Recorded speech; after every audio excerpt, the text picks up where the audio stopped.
Amerika Qo'shma Shtatlarida mavsumiy qishloq xo'jaligi ishlari.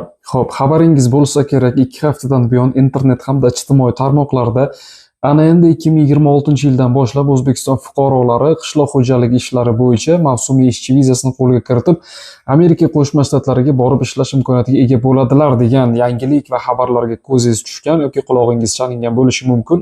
Mana shu xabarlar rost va mana shu xabarlar bo'yicha sizga to'liq ma'lumotlar hamda ishga topshirish uchun talablarni boricha o'qib eshittiraman. Yaxshilab tushunib tinglashingizni so'rab qolaman.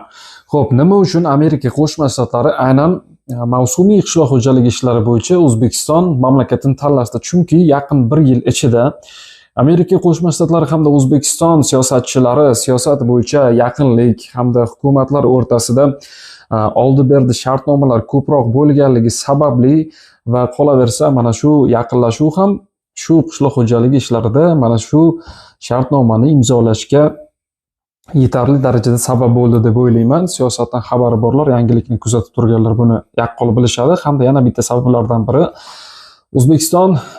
O'zbekiston hukumatiga chet el mamlakatlaridan kelayotgan daromadni oshirishga sabab bo'ladi. Hamda O'zbekiston fuqarolariga Rossiya mamlakatida qilinayotgan muomala va hurmat e'tibor so'nggi paytlarda keskin tushib ketishi kuzatilgan.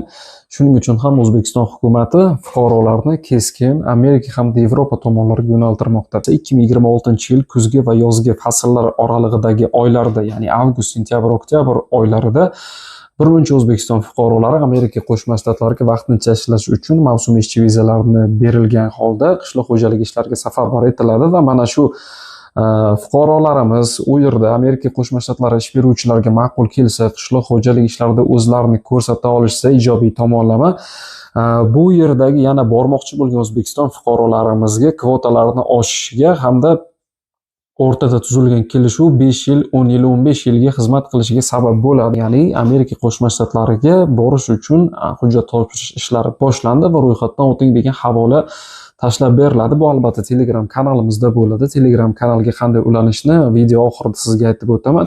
Mavsumiy ishchi viza Angliyada oldin 6 oy edi, Amerika Qo'shma Shtatlarida esa 6 oydan 10 oygacha, ya'ni 10 oylik mavsumiy ishchi viza asosida oyiga $3,500 oylik maosh ko'rsatilgan holda siz borib ishlashingiz mumkin bo'ladi. Xo'p, talablari: siz birinchi o'rinda O'zbekiston fuqarosi bo'lishingiz kerak va og'ir jinoyat bilan sudlanmagan bo'lishingiz kerak. Agar sudlangan bo'lsangiz, masalan, jinoiy ish qo'zg'atilgan bo'lsa, afsuski viza olish ehtimolingiz, viza ololmaslik ehtimolingiz 90-95% bo'lsa, viza olish ehtimolingiz 10 yoki 5% ni tashkil etadi. Bu degani sizga viza berilmasligi mumkin. Xo'p, ana endi 20 yoshdan 45 yoshgacha yosh talab ayol va erkaklar bemalol hujjat topshirishlari mumkin. Qishloq xo'jaligidan oz bo'lsa-da xabaringiz bo'lishi kerak. Xo'p, jinoiy sudlanmagan bo'lishingiz kerak va jismonan mana shu qishloq xo'jaligi mehnatiga javob bera olishingiz kerak bo'ladi. Xo'p, ana endi til talabiga keladigan bo'lsak, avvalo Amerika ingliz tilida gaplashadi va ingliz tilidan keyingi til bu ispan tili hisoblanadi. Afsuski bizda ingliz tili va rus tili, chunki Angliya mamlakatida ham rus tili bo'yicha ishga jo'natilgan edi. Amerika Qo'shma Shtatlari ham rus tili taklifini berish ehtimoli katta, chunki O'zbekistonda ingliz tiliga nisbatan rus tilini biladiganlar ko'p. Ana endi kerak bo'ladigan hujjatlar ro'yxati. Birinchi o'rinda qizil pasportingiz kerak bo'ladi. 3x4 surat va jismonan sog'lomligingizni kafolatlovchi tibbiy ko'rik xulosasi, ya'ni sizni sog'lom deb topilgan tibbiy ko'rik xulosasi. Xo'p, 4-o'rinda kerak bo'ladiki, siz oxirgi tugatgan ta'lim turingiz, maktab attestatimi, kollej yoki litsey diplomimi, universitet yoki magistratura diplomimi, mana shu hujjat kerak bo'ladi.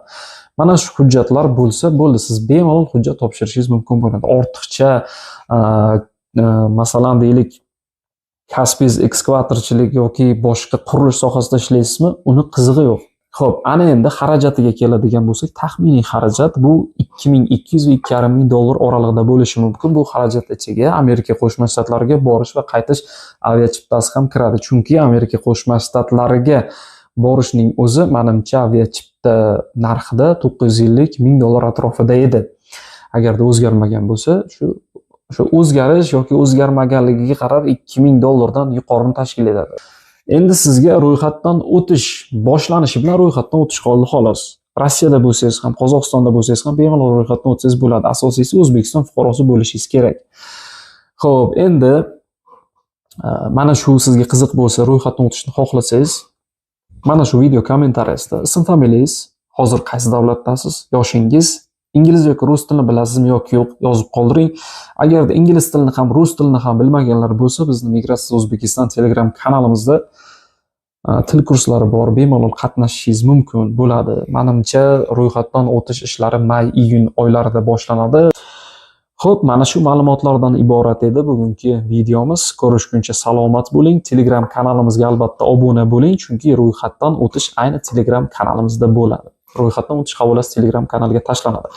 Agarda Amerika sizga to'g'ri kelmasa, Italiya, Fransiya, Finlandiya, Shvetsiya, Kanada mamlakatlari bo'yicha qolaversa, Niderlandiya, boshqa Yevropa mamlakatlari, Yaponiya, Janubiy Koreya bo'yicha ham bemalol ish vakansiyalari bor, hujjat topshirishingiz mumkin. Ko'rishguncha salomat bo'ling. Sizlar bilan migratsiya sohasi bo'yicha ma'lumot beruvchi Asadbek Hasanov bo'ldi. Keyingi videolarda ko'rishguncha salomat bo'ling. Agarda video ma'qul kelgan bo'lsa, o'zingizni fikringizni yozib qoldiring.